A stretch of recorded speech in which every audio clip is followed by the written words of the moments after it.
I wrote two chapter ones of the same, like for the same story idea, but from different people's perspective.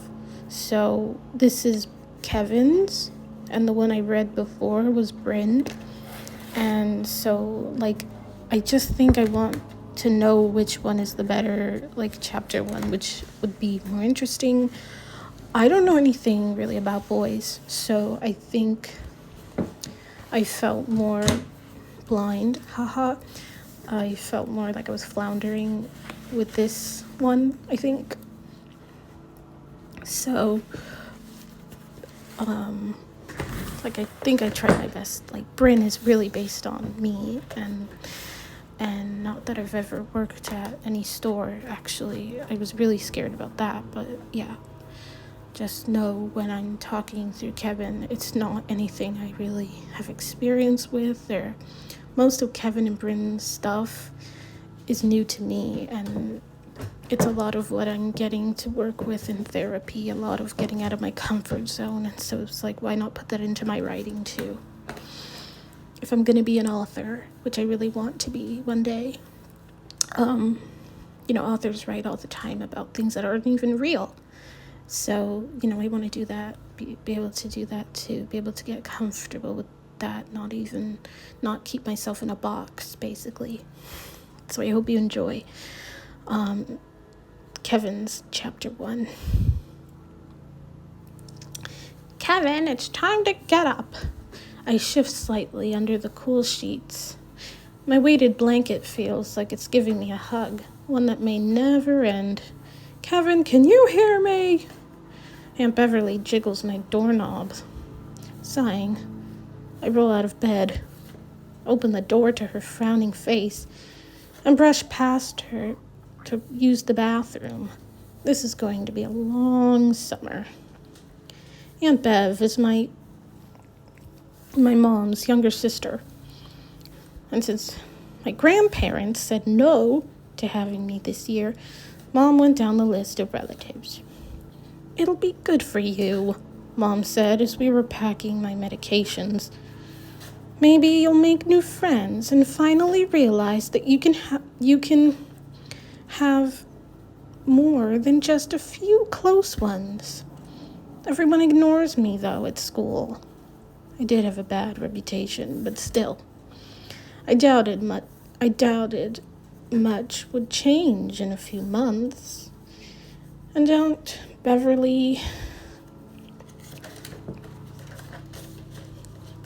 to this day, I'm so sure she hates me.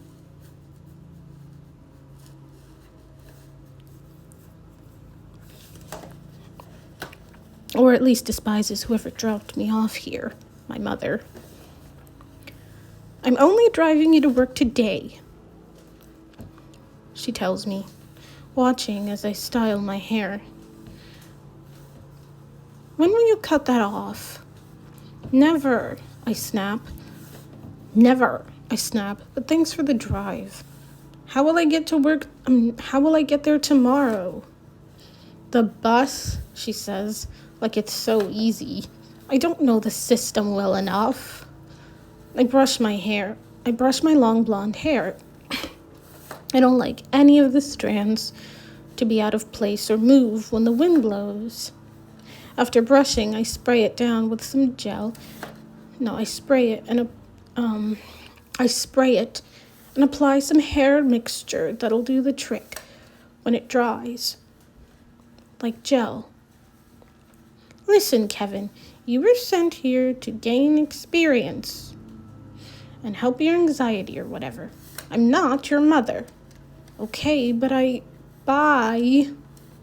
I'll be downstairs with the coffee. She closes the door hard and stomps off. Jeez. I examine myself in the mirror, liking what I see today. The regularly cocky expression is gone. My light blue eyes show confusion and slight fear. It is my first day. Ugh.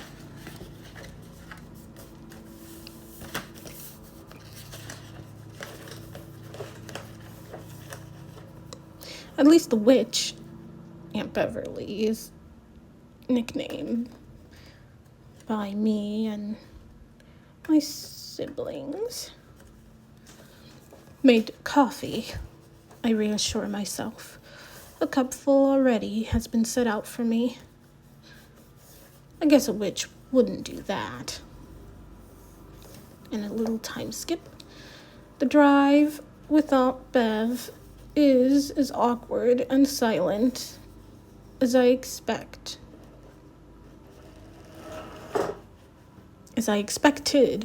which is fine by me. I spend the free time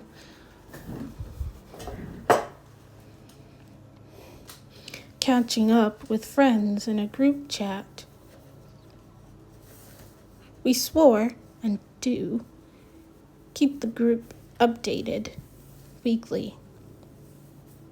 Aunt Bev drops me off and is gone before I can make it to the glass double doors. Oh well. I glance up and there's the name of the place. Penning's Everything's Store. Cool. My heart rate is not speeding up. There isn't sweat on my hands as I enter day 1, though. I'll be fine. I trace my finger over the 3-dimensional round dot on my eyeshadow container. After unscrewing the lid, I run the same finger over the clear powder and spread it across my eyelids. I'm careful, not wanting anything sticking to the hard plastic of my prosthetic lenses. It's a quick process, really, and I move on to the next container with its 2 flat, round dots. I'd wanted to make sure I could always... I'd wanted to make sure I could never mix up the order of application. My dark skin meant that the colors of my makeup products were nothing to take lightly. Ha ha. Today I paint my lips with a color I can't remember at the moment, secretly thanking Marley, my best friend, for the birthday gift. The rest of the lipsticks were too bright, and I had given them to other friends and family. Ready, Nellie? I put your coffee in the to-go cup, the one with your name on it. It's my dad. My face heats up a bit, and I remind myself to ask anyone I know if that's considered blushing. Today is my first day helping Dad at work. I had begged and begged for a job all year, but didn't end up passing my interviews. Since I wanted to start saving money of my own, mainly for shopping and going to visit friends, I figured I would rather earn it all on my own than have Dad ruin his paychecks. I grab a pair of 3-inch... I grab a 3-inch pair of black heels from my closet. Knowing this because of where they are on my my shelf, knowing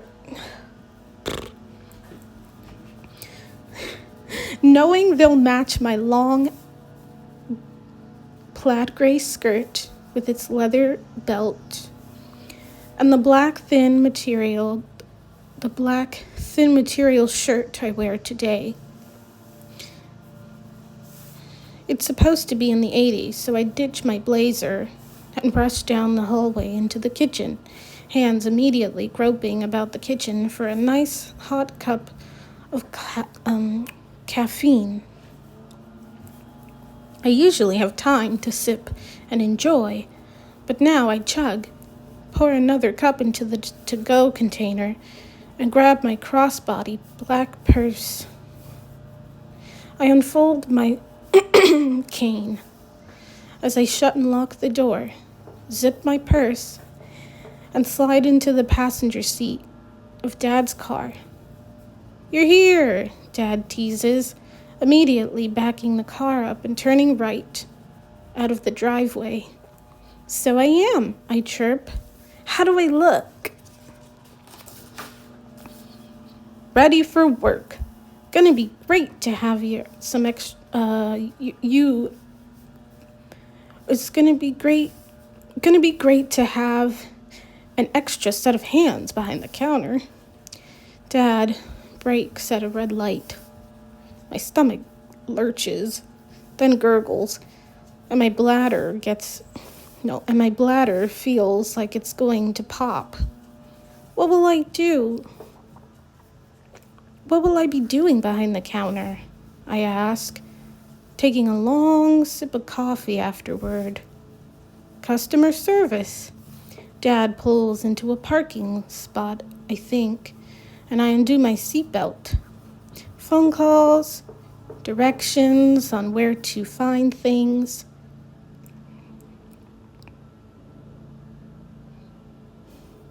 He squeezes my shoulder. "You'll do fine, Nellie. You did get my email, right?" "Yeah." We walk through the double doors of Penning's, which is empty right now. Penning's is the name of the store. "We open at 8:30, was one of Dad's warnings about working at the shop. I didn't mind. I was always awake before the rest of my friends, an early bird from the beginning according to my mother. Working right after waking up, that will take some adjusting, but I keep imagining that first paycheck in my hand, which makes it all worth it. I step behind the counter